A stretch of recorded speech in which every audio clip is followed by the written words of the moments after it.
Assalamualaikum warahmatullahi wabarakatuh. Bismillahirrahmanirrahim. Alhamdulillahi wahda. Wassalatu wassalamu ala rasulillah. Sahabat bidadari surga rahimakumullah. Kisah wanita yang dipotong tangannya karena sedekah. Dikisahkan bahwa ketika terjadinya peristiwa paceklik yang sebabkan kekurangan makanan dalam kalangan Bani Israel, maka datanglah seorang fakir menghampiri rumah seorang kaya dengan berkata, "Sedekahlah kamu kepadaku dengan sepotong roti dengan ikhlas karena Allah." Setelah seorang fakir itu berkata demikian, maka keluarlah anak gadis orang kaya tersebut dan memberikan sedekah berupa roti yang masih panas kepadanya. Baru saja gadis itu memberikan roti tersebutnya kepada orang fakir itu, keluarlah bapak gadis tersebut yang bakhil itu terus memotong tangan kanan anak gadisnya sehingga putus. Semenjak dari peristiwa itu, maka Allah Subhanahu wa Ta'ala pun mengubah kehidupan orang kaya itu dengan menarik kembali harta kekayaannya, sehingga dia menjadi seorang yang fakir miskin, dan akhirnya dia meninggal dunia dalam keadaan yang paling hina. Anak gadis itu menjadi pengemis dan meminta-minta dari satu rumah ke rumah yang lainnya. Maka pada suatu hari, anak gadis itu menghampiri rumah seorang yang kaya sambil meminta sedekah. Dari rumah orang kaya tersebut, tak lama keluarlah seorang ibu dari rumah tersebut. Ibu tersebut sangat kagum dengan kecantikannya dan ramahnya anak gadis itu. Ibu orang kaya tersebut meminta anak gadis tersebut untuk masuk ke rumahnya. Ibu itu sangat tertarik dengan gadis tersebut dan dia berhajat untuk menikahkan anaknya dengan gadis tersebut. Maka setelah acara pernikahan itu selesai, si ibu itu pun memberikan pakaian dan perhiasan untuk sang gadis. Pada suatu malam, ketika sudah dihidang makanan malam, si suami mengajak istrinya yang tak lain gadis itu untuk makan bersamanya. Namun siapa sangka bahwa suaminya tersebut tak mengetahui bahwa tangan dari wanita itu sesungguhnya buntung, karena selama ini tangannya selalu tertutup dengan pakaian panjangnya, dan si ibu juga merahasiakan keadaan tersebut dari anaknya. Ketika suaminya menyuruh dia makan dengan tangan kiri. Saat suaminya melihat keadaan istrinya itu, dia pun berkata, "Aku tahu bahwa orang fakir tidak tahu dalam bertingkah dalam kesehariannya. Oleh karena itu, makanlah dengan tangan kanan dan bukan dengan tangan kiri." Setelah si suami berkata demikian, maka istrinya itu tetap makan dengan tangan kiri. Setelah si suami berkata demikian, maka istrinya itu tetap makan dengan tangan kiri. Walaupun suaminya berulang kali memberitahunya, tiba-tiba terdengar suara dari sebelah pintu, "Keluarkanlah tangan kananmu itu, wahai hamba Allah. Sesungguhnya kamu telah mendermakan sepotong roti dengan ikhlas karenaku. Maka tidak ada halangan bagiku memberikan kembali akan tangan kananmu itu." Setelah gadis itu mendengar suara tersebut, maka dia pun mengeluarkan tangan kanannya dan dia mendapati tangan kanannya berada dalam keadaan asalnya.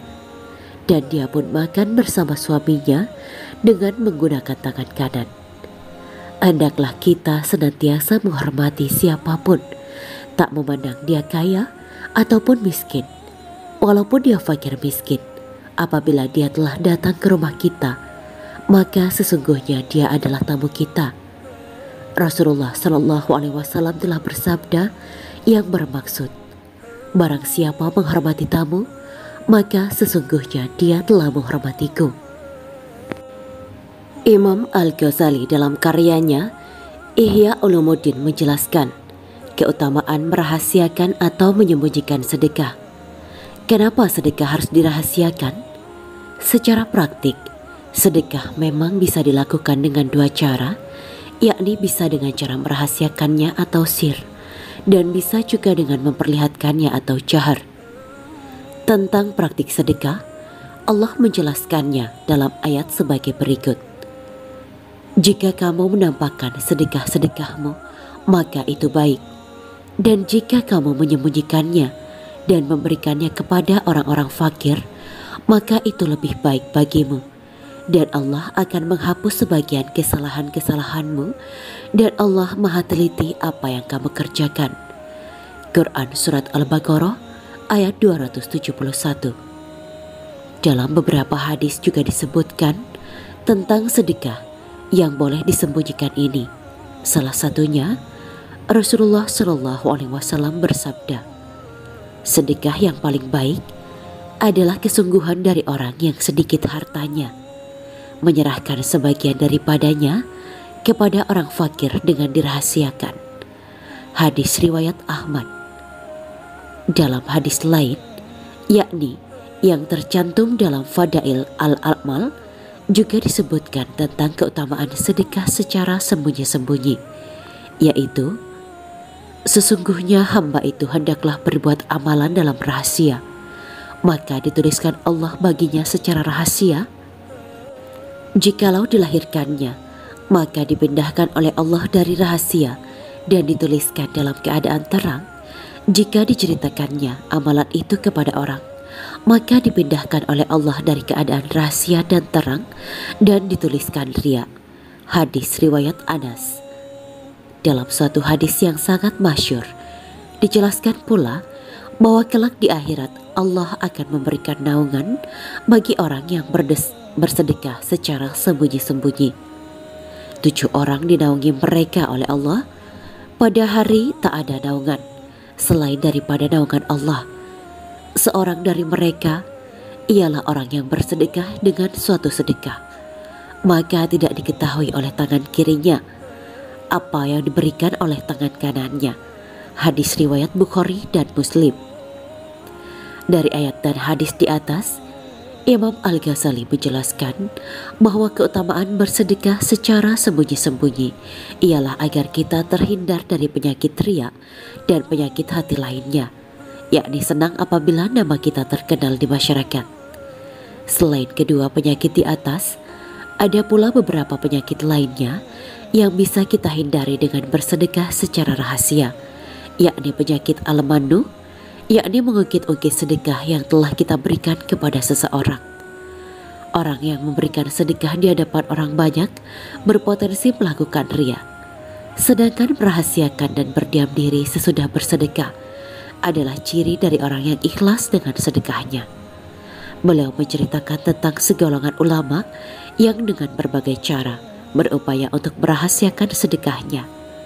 Ada yang dengan jalan meletakkannya pada orang buta agar dibagikan.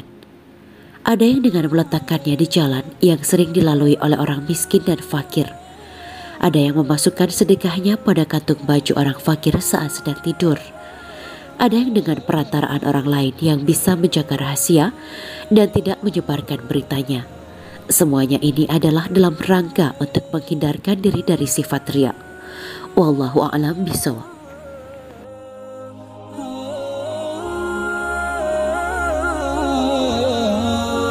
Demikianlah kisah Islami Bidadari Surga pada hari ini.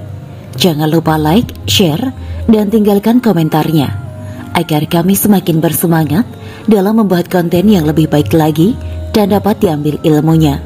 Semoga bermanfaat dan menjadi amal jariah kita semua. Amin ya mujibah sa'ilin.